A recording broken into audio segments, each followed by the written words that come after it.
شروع اللہ کا نام لے کر جو بڑا مہربان نہایت رحم والا ہے۔ الف لام میم۔ اس میں کچھ شک نہیں کہ اس کتاب کا نازل کیا جانا تمام جہانوں کے پروردگار کی طرف سے ہے۔ کیا یہ لوگ یہ کہتے ہیں کہ پیغمبر نے اس کو از خود بنا لیا ہے؟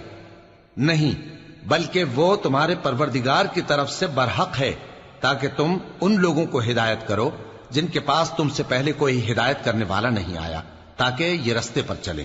اللہ ہی تو ہے جس نے آسمانوں اور زمین کو اور جو چیزیں ان دونوں میں ہیں سب کو 6 دن میں پیدا کیا، پھر عرش پر جلوہ افروز ہوا۔ اس کے سوا تمہارا نہ کوئی دوست ہے اور نہ سفارش کرنے والا۔ کیا تم نصیحت حاصل نہیں کرتے؟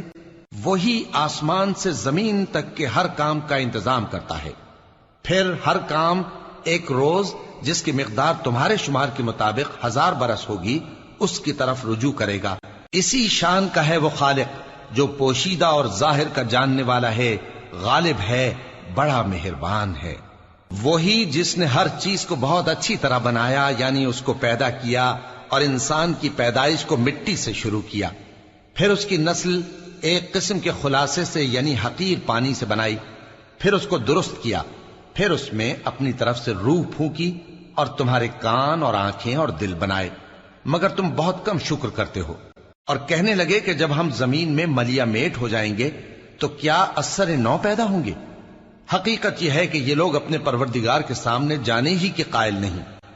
کہہ دو کہ موت کا فرشتہ جو تم پر مقرر کیا گیا ہے تمہاری روحیں قبض کر لیتا ہے، پھر تم اپنے پروردگار کی طرف لوٹائے جاؤ گے، اور تم تعجب کرو جب دیکھو کہ گناہگار اپنے پروردگار کے سامنے سر جھکائے ہوں گے اور کہیں گے کہ اے ہمارے پروردگار، ہم نے دیکھ لیا اور سن لیا، تو ہم کو دنیا میں واپس بھیج دے کہ نیک عمل کریں، بے شک ہم یقین کرنے والے ہیں۔ اور اگر ہم چاہتے تو ہر شخص کو ہدایت دے دیتے، لیکن میری طرف سے یہ بات قرار پا چکی ہے کہ میں دوزخ کو جنوں اور انسانوں سب سے بھر دوں گا۔ سو اب آگ کے مزے چکھو، اس لیے کہ تم نے اس دن کے آنے کو بھلا رکھا تھا۔ آج ہم نے بھی تمہیں بھلا دیا ہے، اور جو کام تم کرتے تھے ان کی سزا میں ہمیشہ کے عذاب کے مزے چکتے رہو۔ ہماری آیتوں پر تو وہی لوگ ایمان لاتے ہیں کہ جب ان کو ان کے ذریعے نصیحت کی جاتی ہے تو سجدے میں گر پڑتے اور اپنے پروردگار کی تعریف کے ساتھ تسبیح کرتے ہیں اور غرور نہیں کرتے۔ ان کے پہلو بچھونوں سے الگ رہتے ہیں، اس حال میں کہ وہ اپنے پروردگار کو خوف اور امید سے پکارتے اور جو کچھ ہم نے ان کو دیا ہے اس میں سے خرچ کرتے ہیں۔ سو کوئی شخص نہیں جانتا کہ ان کے لیے کیسی آنکھوں کی ٹھنڈک چھپا کر رکھی گئی ہے، یہ ان اعمال کا صلہ ہے جو وہ کرتے تھے۔ بھلا جو مومن ہو وہ اس شخص کی طرح ہو سکتا ہے جو نافرمان ہو؟ دونوں برابر نہیں ہو سکتے۔ جو لوگ ایمان لائے اور نیک عمل کرتے رہے ان کے رہنے کے لیے باغ ہے، یہ مہمانی ان کاموں کی جزا ہے جو وہ کرتے تھے، اور جنہوں نے نافرمانی کی ان کے رہنے کے لیے دوزخ ہے، جب چاہیں گے کہ اس میں سے نکل جائیں تو اس میں لوٹا دیے جائیں گے، اور ان سے کہا جائے گا کہ جس دوزخ کے عذاب کو تم جھوٹ سمجھتے تھے اس کے مزے چکھو، اور ہم ان کو قیامت کے بڑے عذاب سے پہلے دنیا کے عذاب کا بھی مزہ چکھائیں گے، شاید وہ ہماری طرف لوٹ آئیں۔ اور اس شخص سے بڑھ کر ظالم کون جس کو اس کے پروردگار کی آیتوں سے نصیحت کی جائے تو وہ ان سے منہ پھیر لے۔ ہم گناہگاروں سے ضرور بدلہ لینے والے ہیں۔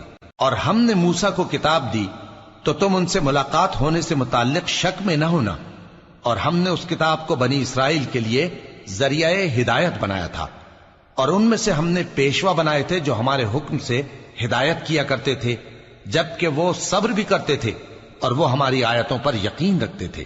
بلا شبہ تمہارا پروردگار ہی ان میں جن باتوں میں وہ اختلاف کرتے تھے قیامت کے روز فیصلہ کر دے گا۔ کیا ان کو اس امر سے ہدایت نہ ہوئی کہ ہم نے ان سے پہلے بہت سی امتوں کو جن کے رہنے کے مقامات میں یہ لوگ چلتے پھرتے ہیں ہلاک کر دیا؟